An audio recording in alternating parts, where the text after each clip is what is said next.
help everyone be able to do the same thing. So I'm in Chrome, Google Chrome, and I'm in Office 365. I've logged in with my MMPS credentials. Students can go to the Office 365 and log in with their MMPS email and their password.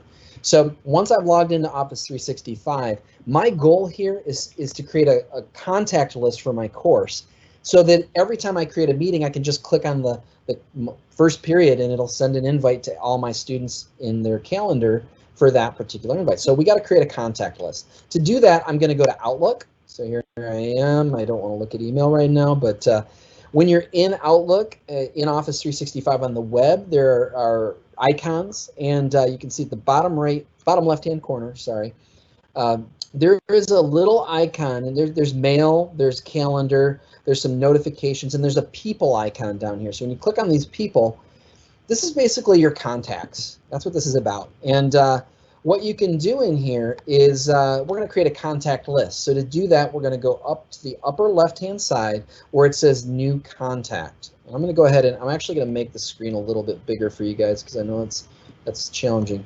Actually, we'll back off one. So click the drop down next to New Contact and click New Contact List. We're creating like an old school distribution list. So in here, you got to give the contact list a name and something that is meaningful to you especially as the teacher, because you're sending the invites. I'm going to say third period, Beeler, history. Okay, I'm just going to do that. Okay. Then you're going to have to, you do this one time. You're going to pull your students in, and your students are associated to you in Office 365. So once everything's in there, so you're going to be able to go in and add people. Now I'm just doing this with colleagues because I don't have students right now, guys. I'm going to go ahead and add a few people, right? I've given my contact list a name. I've added my students, and I'm going to hit create. Again, while this is a little work on the front end, okay, it's going to pay off as you begin to schedule teams with your students. So we've got a contact list now. Now we got to create a Teams meeting invite so we can get our synchronous meeting out. Okay, we're gonna go and actually from here, the next step is I need to go back to my calendar.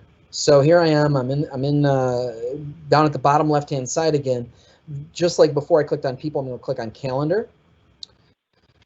And this is any calendar, Office 365 or Teams. You can do this from. I'm going to go ahead and we got to schedule our meeting. So we're showing you the Outlook way on Office 365. I'm going to go to the upper left-hand side and click New Event. This is just like any calendar invite you've ever sent. I'm going to call this Sync Meeting, third period. Okay, Beeler. We'll just do that. And so you give it a name, an appropriate name that labels it so students know what it is. Then you're going to click on this. Now I'm going to start typing the name of my contact list, and here they are. Look at that, Beeler third period. This is convenient. I don't have to pick every student every time. Click my contact list. I then get to pick my my time and date. If it's a recurring meeting, use these options to select whatever you need for you and your students. One thing you absolutely have to check to make sure you have the video conferencing tool is to click on Teams Meeting. This is the ticket to that synchronous meeting time. So when you click on Teams Meeting and it's selected, you're all set. And at that point, you're ready to schedule your meeting. So you go ahead and you hit send. Now, you know, there's one more step to complete to make sure that this meeting is safe and easy for you to use with students. So we're going to actually go to that Teams meeting on our calendar. And actually, I've got it right here. You can see I kind of scheduled it for right away here. You're going to go into the meeting invite, and it'll pop up just like a normal calendar invite. And you'll see, oh, there's all the information on how to join. Okay, I can click Join Teams Meeting from here. You do need to do this, guys. This is going to make your lives easier, and it's the most safe and secure way to do this. You have to click on the Meeting Options button, and it takes just a second. It's going to pop up. You'll get in the habit of this very quickly. You can actually change this while the meeting's going on, but we definitely encourage you to change this before. Right now, there are two options we're going to change. Who can bypass the lobby? So when students click Join, they enter a lobby, okay? Right now, people in my organization are set to bypass. We're going to change that to only me. I don't want anyone to bypass the lobby. I want to start the meeting and determine who goes into my meeting. So we're going to change that to only me. The other thing we're going to do is we're going to change who can present to only me. It's by default, it's set to everybody. We've been trying to change that. But this is really going to allow you to determine during the synchronous learning session who gets to present. So go ahead and hit only me on both of those options and hit save. So that's really honestly how easy it is to get started. You create your contact list for your courses. You create your meeting invite, your Teams meeting invite. Click that little Teams button in the invite, and you've set up your appropriate meeting options.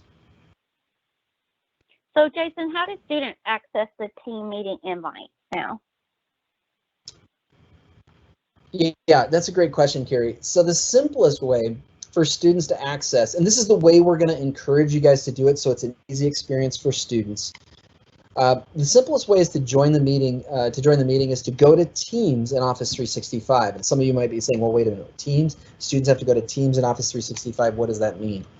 Well, in the past, there was a little button that allowed you to create the meetings in Schoology, but it was kind of just a quick shortcut. It was a Band-Aid until we could get students the ability to log into Teams. Now we love this because you can schedule your team meetings and it'll be on a calendar that students are going to be able to refer to. So for students to get to your synchronous learning meetings, they're going to do the same thing we do. They're going to log into Office 365 and they can go to Clever. They can go to login.microsoftonline.com. There's several ways in which students can access Office 365.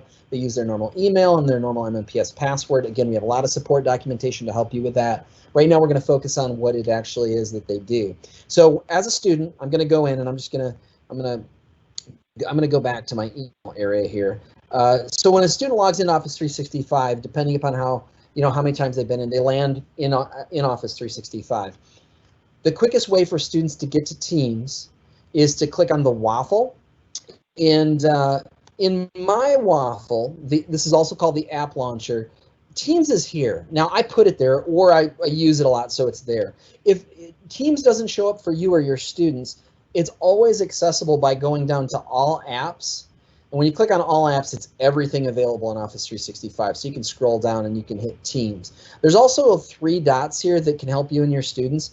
I've got mine pinned to the waffle or the app launcher. So there's an option to pin or unpin it. So every time you click on it, if it's pinned, it's right there. So as a student, remember the steps are log into Office 365, click on the app launcher /waffle, navigate to Teams, and you're going to get Teams. The Teams interface is going to pop up on the web. We're going to focus on this web view right now because it's pretty straightforward. Now, here I am as a student. Now, I've got a lot of meetings here, but I'm looking. This is right now. It's almost 11 here, right? So here's the synchronous meeting. This is my class meeting, 3rd period Beeler. Oh, I need to join it. So they'll navigate to their calendar. So it gives them a good time and date, and they click on their meeting. And all they have to do here, guys, is hit join. So once they hit join, again, I'm not going to do that. It's gonna kick me off the call, but that's how students join a Teams meeting.